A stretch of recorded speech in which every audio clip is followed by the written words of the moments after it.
Pemirsa Suyanto.id, ketemu lagi dengan channel Amar Ma'ruf untuk media sosial, juga channel untuk berbagi pengetahuan dan belajar sepanjang hayat. Jangan lupa klik subscribe supaya channel ini bisa lebih bermanfaat bagi lebih banyak orang, sahabat, kerabat, dan keluarga besar Anda semua. Nah, kali ini kita akan berbicara mengenai sehat holistik, yaitu ilmu kesehatan yang lebih mengutamakan pencegahan daripada pengobatan, bersama Ustadz kita, kiai kita, ilmuwan kita, Bapak Dr.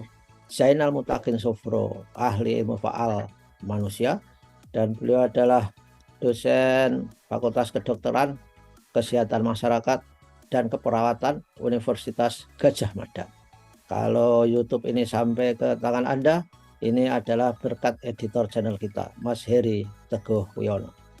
Di episode 91 ini kita akan membicarakan persoalan-persoalan mengenai masih darah. Tapi kali ini temanya transfusi darah.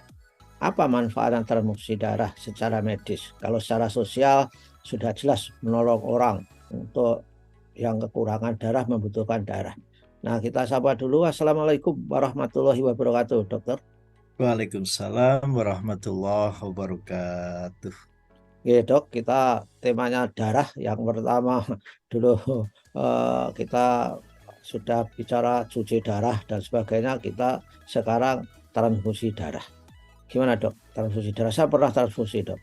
Tapi Nggih, sekarang pengen transfusi, tapi kelihatannya nggak memenuhi syarat karena tekanannya selalu rendah.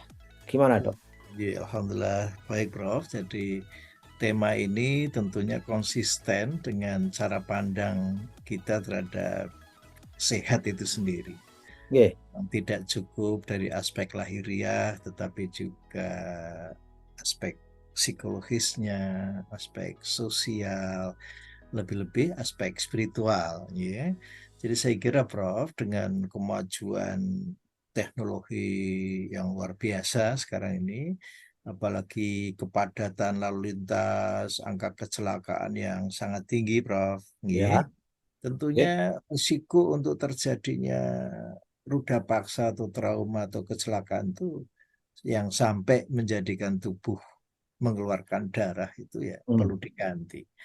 Tetapi yang paling menarik loh Prof, ketika kita di jalan kadang-kadang sopan santun lalu lintas itu betul-betul diabaikan. Sementara ketika ada di rumah sakit dan kita butuh darah, Ya. minta maaf loh Prof, Ya, itu kita tidak tahu loh itu darah siapa loh Prof. ya, Gitu. ya. Jadi memang dalam keadaan akut itu sangat menolong sekali. Nah, ini pengalaman Prof. Kami pernah menolong seorang ibu yang mencoba menggugurkan kandungan, Prof. Oke, Ya, ya. itu kalau kita melihat pendarahannya, Prof, itu seperti air keran itu. Wow. Jadi muncrat-muncrat begitu, subhanallah. Ini kalau Oh, tidak ditolong, itu ya minta maaf, Prof, ajal akan segera datang. Ya, walaupun ajal itu rahasia, tetapi kan kita diberi kemampuan untuk menolong, bro. ya, Nah, maka kita buka jalur untuk memasukkan darah, tetapi tidak serta-merta itu, ya. tapi harus lewat infus dulu yang apa peralatannya sudah kita sesuaikan untuk transfusi, ya. Dan alhamdulillah, Prof, pasien itu tertolong. Dan yang kedua, Prof, yang penting kita pahami, darah yang diberikan itu tidak semata darah seperti yang pengetahuan kita zaman dulu yang kita namakan whole blood, ya, whole blood, jadi darah keseluruhan. Tetapi ada kalanya ada saudara kita yang sakit kanker misalnya, Prof, kita hanya perlu trombositnya saja, maka yang kita berikan trombosit atau Ya. platelet, ya. Ada juga yang minta maaf, Prof sudah mengawali dengan pembicaraan bagaimana mencegah gagal ginjal misalnya. Ada jenis penyakit ginjal tertentu, Prof, yang kita namakan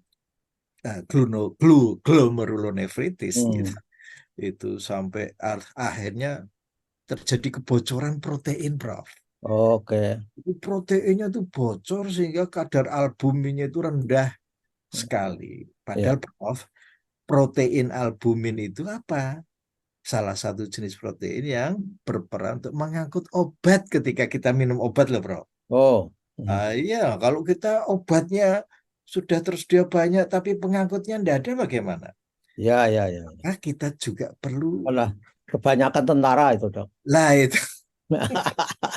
Nah ini jadi kita perlu juga albumin loh, Prof. Ya. Ya, albumin itu berarti harus kita sisihkan dari whole blood tadi, ya sehingga kita bisa memanfaatkan cairan plasmanya tadi, Prof. Tapi, Dok, dari sisi yang berdonor gimana, Dok? Itu. Eh, Iya. apakah ada manfaat di dalam tubuh kita mendonorkan darah? Lah tadi Prof, dari aspek psikologis orang yang mendonor itu kan berarti hatinya baik toh Prof. Ya. Mungkin kalau istilah Prof itu altruism ya. Altruism. Ya. Ya. Jadi ada suatu kepuasan tersendiri ketika kita maksudnya compassionnya itu berperan gitu. Ya. Di dalam kehidupan antar manusia itu yang harus selalu ditumbuhkan adalah co-regulation, Prof. Oke. Co-regulation. Sehingga dengan demikian kita sudah nyicil mensupport diri sendiri untuk sehat gitu. Jadi orang kok care terhadap orang lain gitu. Ya, Itu ya, ya. salah satu komponen takwa loh, Bro. Gitu. Ya. Jadi berarti itu efek terhadap dirinya itu luar biasa, Prof. Yang kedua, Prof, kalau darah itu yang dikeluarkan itu kan tidak hanya 200-300 cc loh, Bro. Ya, ini bisa sampai 450 cc itu, Bro. Ya. Dan itu berarti apa, Bro? Ada stimulan bagi tubuh untuk mengaktifkan hormon yang dinamakan eritropoietin, Bro. Eritropoietin. Yeah. Jadi menarik sekali, Bro. Pabrik darah itu di sumsum tulang, tetapi yang memicu itu di ginjal loh, Bro. Nah, maka tadi saya bincang-bincang sebelum on air ini dengan Prof. Kita itu bicara itu pencegahan terhadap gagal ginjal, bukan bagaimana makan bagi Ya. orang yang gagal. Artinya apa, Prof? Sekali ginjal itu rusak, berarti yang memicu pembentukan darah terganggu, toh, Prof. Ganggu. Ya, jadi karena apa? Pemicu pembentukan darah itu tidak di tulangnya loh, Prof. Ya. Tetapi jauh, yaitu di organ ginjal namanya eri. Eri itu kan merah, Prof. Oh, eri merah. Eri itu merah, eritropoietin. Jadi kalau Prof itu ngunjuk obat antibiotik, kok ada kata erinya, insya Allah pipisnya juga merah loh, Prof. Merah. Jadi sekali lagi, Prof, dengan adanya mendonorkan tadi, berarti tubuh ada mekanisme umpan balik gitu loh. Loh, darah saya kok diambil banyak ya dalam waktu Ya. sesingkat-singkatnya. Maka nanti akan terpacu untuk membentuk jenis darah yang baru. Tapi pembentukannya gimana, Dok? Karena orang-orang yang donor berkali-kali itu, saya tidak tahu apakah ada apa riset yang konklusif, bukti empirik. Mereka itu habis donor darah, cepat makan sate biar segera dibentuk darah yang baru. Apa benar itu, Dok? Subhanallah. Jadi proses pembentukan itu juga tidak seketika loh, Bro. Ya. Ya. Itu perlu waktu ya 120 hari lah ya. Jadi terus menerus ya. Tapi bagus juga itu tadi, Prof. Kebanyakan ketika kita donor itu ada daya tarik loh, Prof. Ya. Menurut saya loh, ini kita mesti diberi makanan yang enak-enak itu ya. Paling enggak ya ada susu, ada telur ya. Ini saya dulu waktu lulus pertama kali jadi dokter kan mengawal aktivitas donor darah seluruh DIY Jakarta loh, Bro. Ya, Ya. jadi memang menarik sekali itu Tapi, Dok, sajiannya gitu. kalau dipikir darah itu kan sangat-sangat esensial ya. Saya Iya, kira 250 cc itu kalau di convert dalam menu makanan untuk membentuknya itu kan besar sekali. Ketika kalorinya saya tinggi. donor waktu dulu, saya donornya entah 300 atau 400 cc ya, itu juga nggak terasa gelir-gelir tuh, Dok. Kenapa? Alhamdulillah. Jadi sebetulnya ini menarik pernyataan Prof. Hmm. Orang yang jangankan maaf, Prof. Ya. orang baru diambil darahnya juga ada yang semaput loh, Prof. Hmm. Itu karena psikologis sebetulnya. Hmm. Oke, jadi Prof habis diambil darah kok ya etel saja, ndak ada gelir itu karena memang ya sudah terkompensasi dengan baik.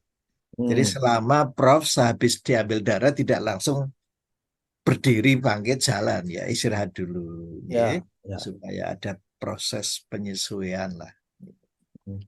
Berarti dok, orang-orang yang sering donor darah itu kan banyak, bahkan dapat sertifikat 50 Iya. kali dalam hidupnya itu masih tetap saja berdonor, dok.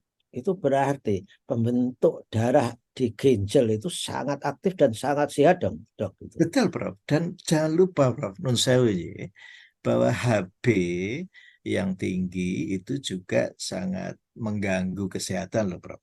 Hmm. Jadi dengan adanya pengambilan darah itu, HB-nya itu ya tidak terlalu membebani. Dalam arti kata unsur besinya, Prof. Jadi Hmm. sebetulnya unsur besi di dalam darah itu tidak boleh berlebihan. Ya. Ya. Dengan cara bagaimana? Ya, mendonorkan tadi, Prof. Ya. Jadi dengan mendonorkan tadi, maka beban tubuh terhadap zat besi itu menjadi terkurangi. Ya, kalau begitu orang-orang yang misalkan saja obesitas misalnya saja, tapi kan belum tentu darahnya layak untuk didonorkan ya, dok. Itu mungkin apa bisa dijadikan ya mitos mungkin. Nah, kalau obesitas Anda donor darah itu mungkin tidak terlalu menggembung terus. Pikiran saya benar nggak, dok? Jadi ini karena persahabatan Prof dengan ahli gizi ini barangkali. Ya memang mendonorkan darah itu kan mengambil darah sekian ratus cc, Prof. Itu pasti kalorinya terkurangi, tuh, Prof. Ya. Hmm, Tapi kalau kita fokus pada obesitasnya sendiri, ya saya kira pola pengaturan makan itu harus ditata ulang. ya, Dan ya, juga exercise yang perlu durasi yang lama, lebih ya, dari 1 jam. betul. Itu penting, tetapi Prof harus memperhatikan kesehatan lututnya, Prof.